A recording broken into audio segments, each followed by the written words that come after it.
Kayong mga estudyante, bago ang inyong damit, bago ang inyong sapatos, naka-makeup. Pero tignan ninyo, may mga magulang na walang makeup, hindi bago ang damit, hindi bago ang sandal. Bakit? Dahil ginagawa lahat ng magulang ng paraan para sa inyong mga anak.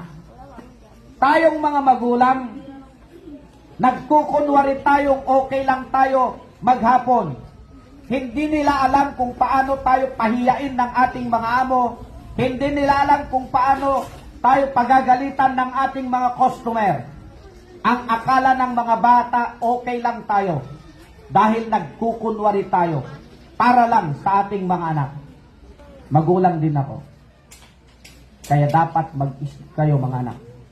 Baka inyong mga damit ngayon, sapatos, makeup, baka inutang lang yan ng mga magulang, hindi nyo alam.